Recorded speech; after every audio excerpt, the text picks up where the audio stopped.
Buen día, estudiantes. Bueno, en esta clase grabada vamos a hablar sobre paralelismo psicocósmico en El almohadón de plumas de Horacio Quiroga. Si vamos al concepto de paralelismo, es la relación que hay entre el mundo interno del personaje, sus vivencias, sus sentimientos, es decir, su psiquis, lo que está dentro de su mente, y el mundo externo, el cosmos, que se aplica al espacio que lo rodea, el clima, las circunstancias históricas en las que está inmerso el personaje, en fin, un montón de datos que surgen de la realidad externa del personaje. ¿Cuándo hay un paralelismo? Cuando hay una relación directa entre lo que le está pasando al personaje, o lo que cree que está, o su percepción personal de lo que está pasando, porque capaz que para distintos personajes el mismo hecho es visto de diferentes maneras. Entonces, hay un paralelo cuando se da una relación directa entre lo que le pasa al personaje y lo que está pasando afuera. ¿Ah?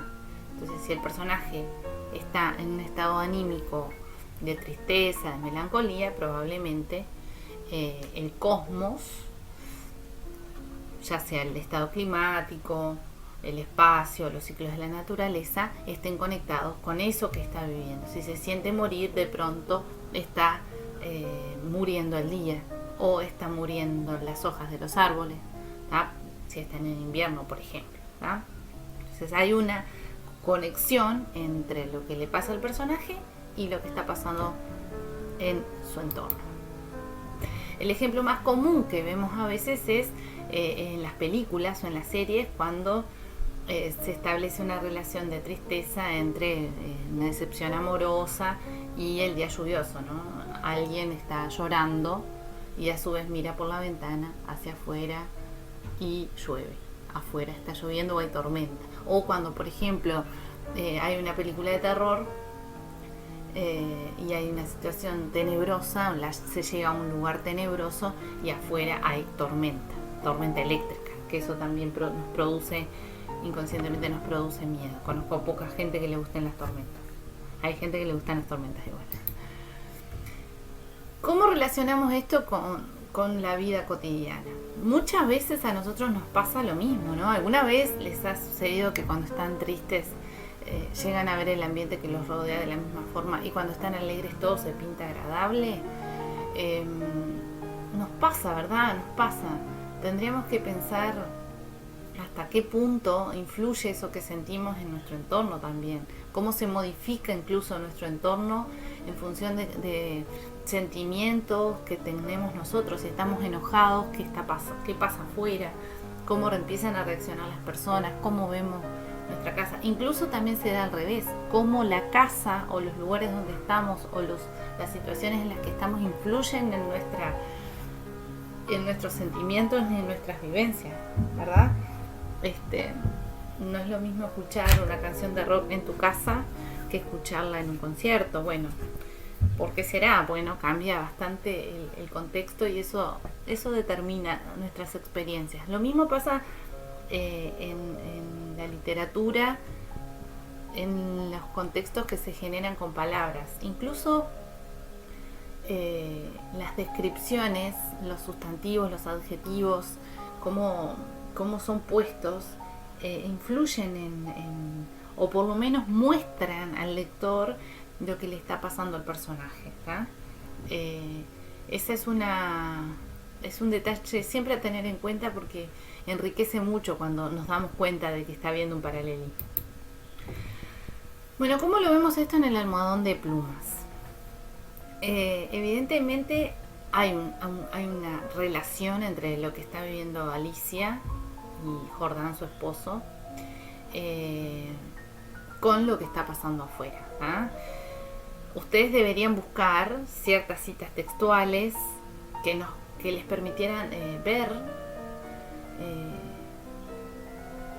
o sea, estoy hablando, tienen que tener el texto adelante. Si en este momento no tienen el texto, pónganle pausa a esto, vayan a buscar el texto y vamos a leer juntos estas citas textuales que tienen que ver con cómo se hace presente el paralelismo, ¿verdad? Entonces, si nos preguntamos qué elemento del contexto influye en las emociones del personaje, por supuesto que tenemos varios, ¿no? Pero lo primero que podríamos señalar es que ellos se casan en abril. El texto dice: durante 3 meses se habían casado en abril, vivieron una dicha especial. Este autor es un autor del hemisferio sur, Horacio Quiroga. Por lo tanto, que estamos hablando que en abril estamos empezando el otoño. Si pasan 3 meses, empieza el problema cuando empieza el invierno. Y esto no deja de ser un paralelismo psicocósmico, aunque no, de repente lo tenemos que ver más desde lejos la historia, ¿verdad? Pero Alicia empieza a enfermar, se empieza a sentir cada vez peor cuando inicia el invierno.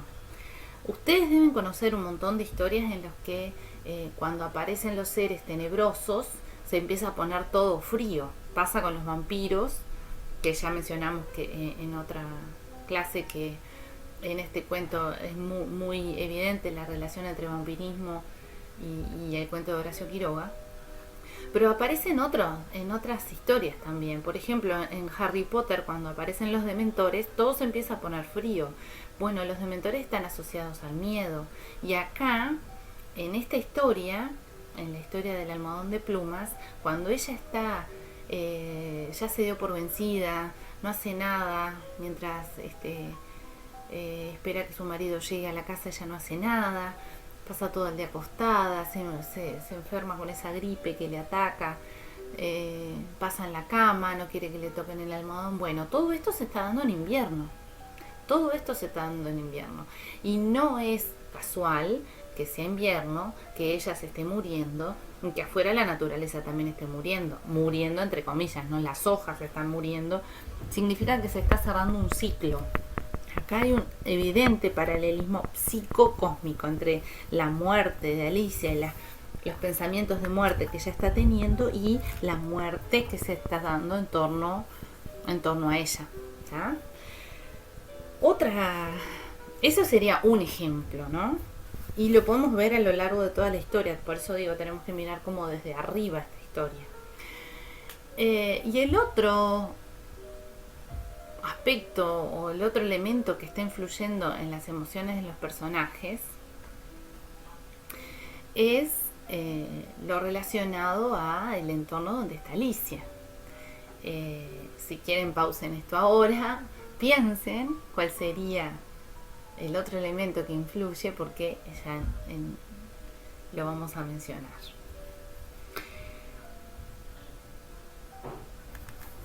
Yendo al texto, dice: sin duda, en el tercer párrafo estoy, sin duda hubiera ella deseado menos severidad en ese rígido cielo de amor, más expansiva e incauta ternura, pero el impasible semblante de su marido la contenía siempre. Y voy al cuarto párrafo, donde aparece evidentemente el paralelismo propiamente dicho. La casa en que vivían influía no poco en sus estremecimientos. La blancura del patio silencioso, frisos, columnas y estatuas de mármol, producía una otoñal impresión de palacio encantado. Dentro, el brillo glacial del estuco, sin el más leve rasguño en las altas paredes, afirmaba aquella sensación de desapacible frío. Al cruzar de una pieza a otra, los pasos hallaban eco en toda la casa, como si un largo abandono hubiera sensibilizado su resonancia. En ese extraño nido de amor, Alicia pasó todo el otoño. No obstante, había concluido por echar un velo sobre sus antiguos sueños y aún vivía dormida en la casa hostil, sin querer pensar en nada hasta que llegaba su marido. Son 2 párrafos, es una cita bastante larga, pero acá tenemos algunos elementos importantes. La descripción de la casa evidentemente nos muestra que es una casa poco cálida, que ella la siente como agresiva, porque dice en esa casa hostil. Hostil es algo que se siente como que ataca, o que está en actitud de ataque. Y hace toda la descripción de la casa, ¿no? El brillo glacial del estuco. El estuco es una especie de revoque ilustrado, muy ilustrado, que se utiliza para dar finas terminaciones. Las altas paredes, el desapacible frío. Desapacible es que no hay tranquilidad, el frío, una casa fría. La blancura del patio silencioso, frisos, columnas y estatuas de mármol. Es todo muy lujoso, pero también muy frío. Y ella lo siente que la ataca. Entonces, de alguna forma, esto también está clarísimo, el paralelismo entre las vivencias de Alicia, esa sensación de soledad, de muerte, de frialdad, de poco amor, con esta casa que evidentemente ella no siente que sea su casa. A modo de conclusión, Quiroga utiliza este recurso para resaltar la relación entre el ambiente y las emociones o vivencias del o los personajes, para inducir al lector a relacionar esta historia con lo sobrenatural y terrorífico. ¿Y por qué inducir?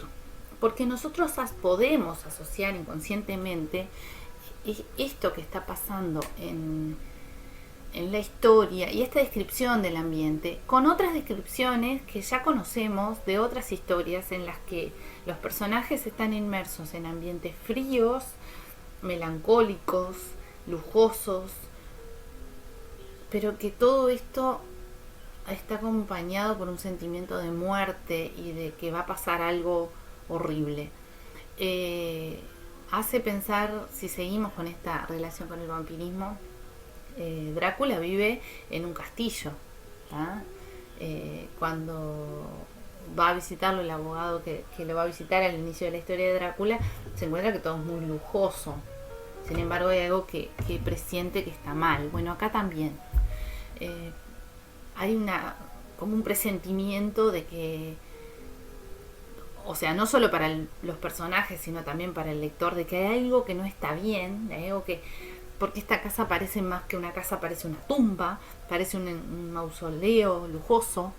Entonces hay algo que no está bien, y eso es un efecto logrado por Quiroga, por cómo elige las palabras para inducir al lector a pensar en algo sobrenatural, algo horrible que está por pasar, que no sospecha hasta el final del cuento, ¿no? Que es en realidad lo que había matado a Alicia. Bueno, este recurso del paralelismo psicocósmico es muy utilizado. Quiroga lo utiliza también en otros cuentos, pero los invito a leer A la deriva. Les dejo ahí el link que dice Horacio Quiroga, y pueden ir a buscar el texto, pero pueden ir a buscar el libro en sí y leerlo, ¿tá? Los invitamos a leerlo. Esta presentación fue preparada en conjunto con Cecilia Sosa.